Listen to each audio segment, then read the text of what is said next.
Hey everyone, welcome to the first installment of TPHIL 251's Dank Data Memes, the Data and Discourse's Dank Data Memes section.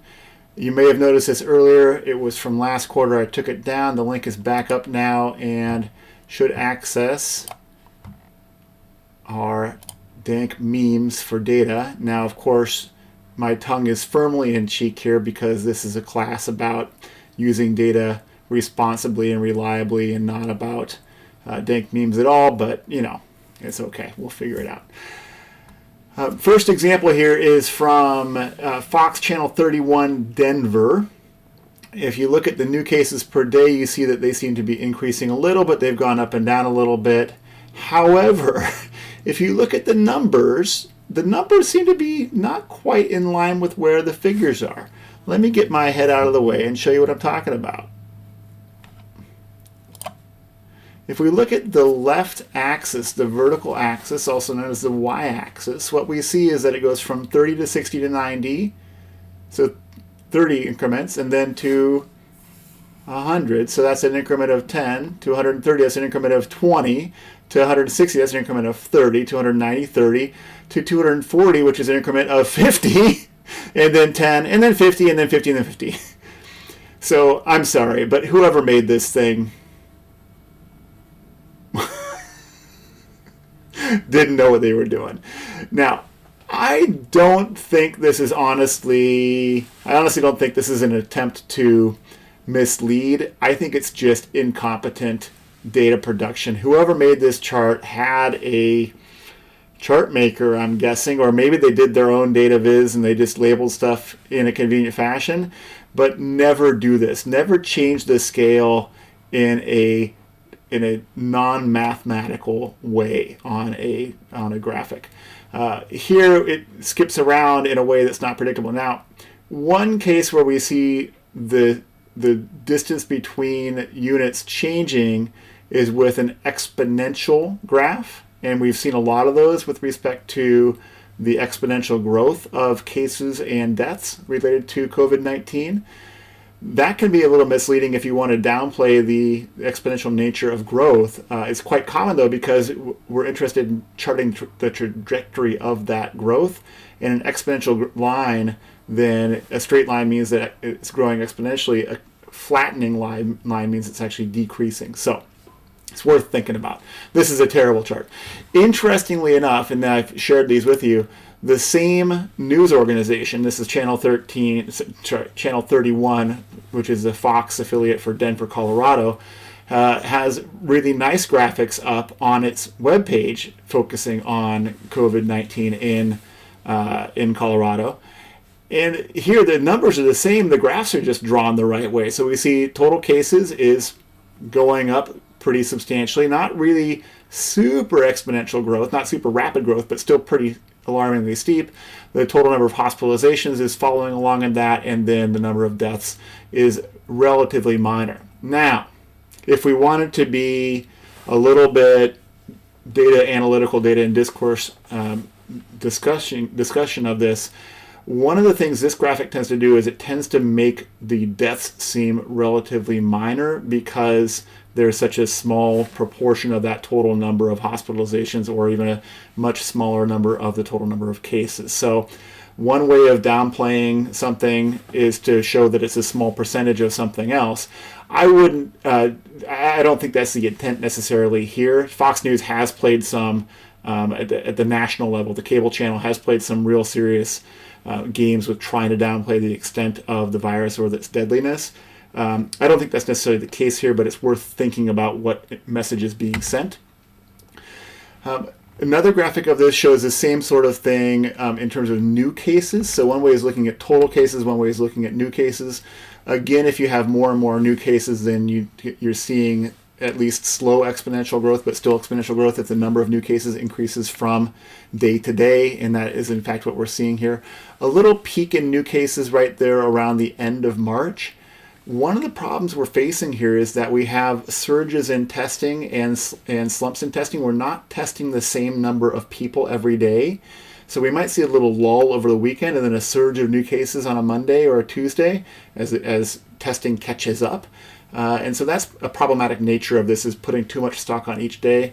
But this is a little bit better graph. And again, we've got new hospitalizations and new deaths. And again, death seems to be kind of minimized on this graphic, but I'm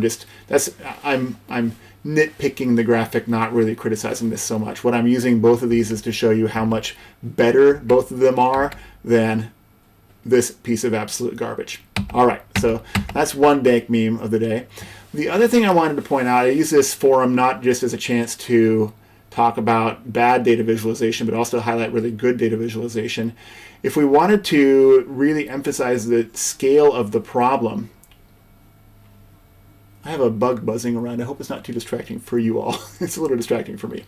If I really wanted to emphasize the scale of the problem, one of the ways you can do it is with a really dramatic data visualization. And this is not lying at all. This is just showing the sheer magnitude of the unemployment claims when the first unemployment claims data came in the week after a lot of states started shutting things down in a major way, when a number of states decided that they were going to, and not even states, but even just some parts of states. California, for example, shut down a number of counties around the Bay Area before they shut down the whole state.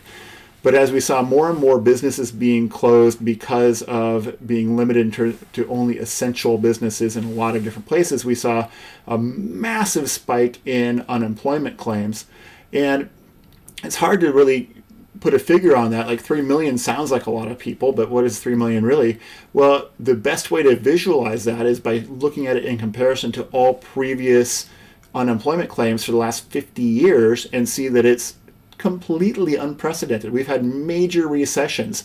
You look at the big peak there right around 2008, 2009, and it's nothing compared to what we have right now. Now, somebody who's a very careful mathematician will say, like, tut, tut, tut, it's about the area under the curve. Fair enough, fair enough. And we don't know the future. We don't know how long this is going to go. But then look at this.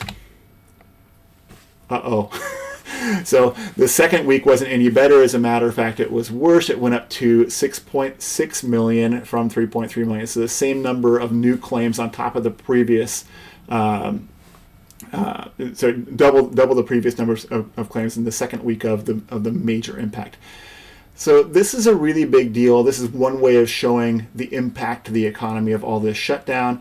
If you wanted to emphasize the economic crisis as part of the coronavirus crisis, this would be a great visualization to use to show how unprecedented this level of economic shock really is. All right, wrapping it up here. This is an interesting case. We don't have the tools yet to talk about why this is just absolutely the wrongest thing possible, but it's Charlie Kirk. If you know Charlie Kirk, what can I say? By the way, the guy runs an organization, and he invited people to submit video of their professors displaying their liberal bias. So please turn me in. I want Charlie Kirk to bust me for being liberal and making fun of his inaccurate self here.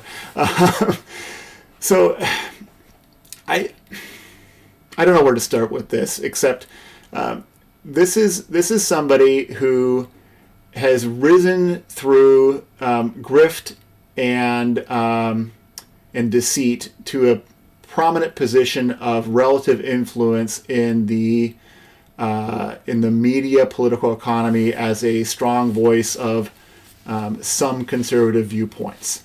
And that is terrible because he is an absolute idiot. It's dangerous what he is doing. It's not just he's spouting off online and bullshitting a little bit. It's dangerous what he's doing. It's going to lead to negative health consequences for people who he misleads. And so we'll get into exactly why this is. There's no time like the present to feature a fresh tweet from Charlie Kirk. This was from a week ago, I guess now, but it's still fresh. So here he's saying fact, and this is a guy who says facts don't care about your feelings, by the way. He says fact, hydroxychloroquine has been shown to have a 100% effective rate treating COVID-19. so it has been shown to have a 100% effective rate. It's not English, first of all. It should be has been shown to be 100% effective, or it should say has a 100% effective treatment rate. It should be something like that. But anyway, and then he uses this as a chance to slam a Democratic person, so it makes it into a partisan issue.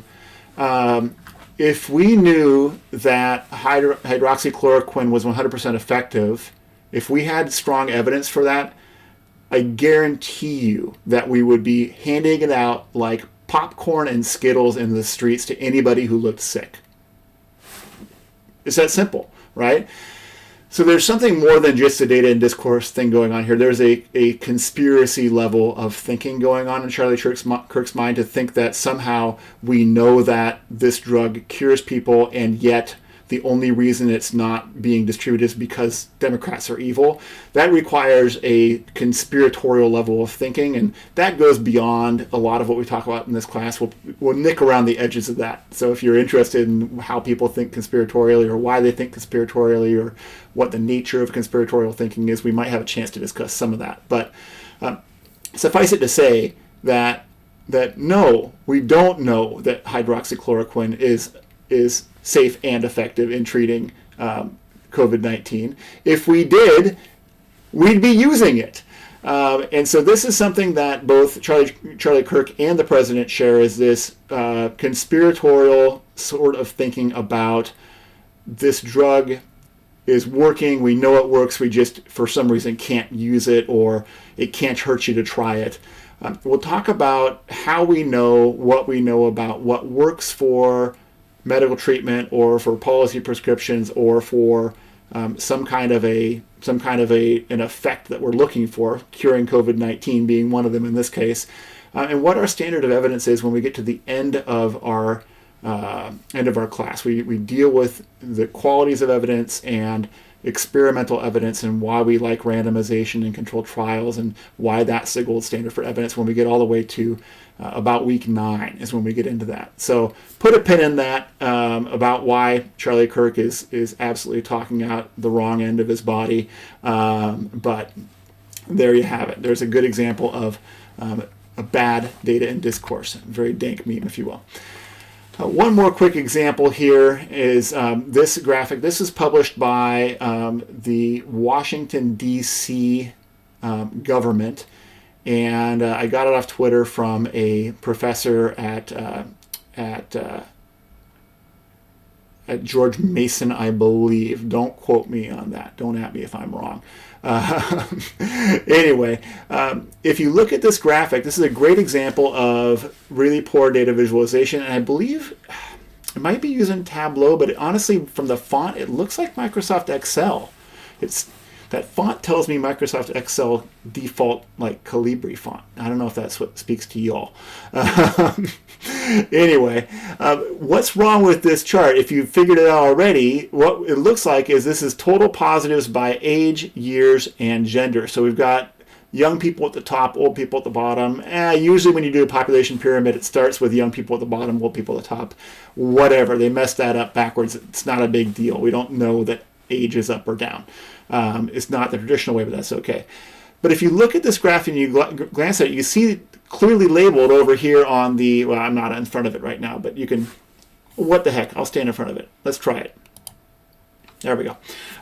What we see here is that over here we have this clear female label, right? And then over here we've got this clear male label. And so the implicit assumption is we compare one side to the other and we say, oh, look, women are a bulk of the cases, because look at how much area there is that's light blue and how little area there is that's dark blue, right? It's really obvious. There's more female cases than there are male cases. No, look at the axis. The max extent over here is around 90 women in this age group, age 31 to 40. By the way, this is why we worry about young people spreading it, is because it's common among younger adults, right? They were later to quarantine. They're more actively associating with one another. They're more likely to go to bars or wherever, restaurants, and mingle and socialize. They're more likely to catch it, right? And then over here, we look at this big bar right here, and we see, oh no, it goes out to like 125 or 130. So the axis is different for men to women on the x-axis here. You can't compare apples to oranges. It's a terrible graphic because it misleads us. A quick look at it and we think, wow, women are more likely to catch this in the DC area than are men, when in fact the opposite is true. All right, that concludes the day for Dank Data Memes. I was going to do some meme-worthy tweets from Bill Mitchell, who is a radio talk show host someplace in the American South, I believe, and he did some really big trying to trivialize the threat faced threat to America from coronavirus. But I wanted to keep this to a reasonable length, and I didn't want to get too bogged down in looking at tweets, so it's a good spot to stop it. Again, the goal here is not just to make fun of Charlie Kirk, although I could do that all day. The goal here is to also to learn about good data presentation, good inference, which we're going to get to when we get back to that Charlie Kirk tweet in a few weeks, and about why we don't have a fact that everyone treated with this drug has been cured, or else we would know about that. And think about what it means to do good data analysis. So, whoa, that was a weird glitch. What was that all about? All right, that's all for now. I'll see you online sooner than later. Bye-bye.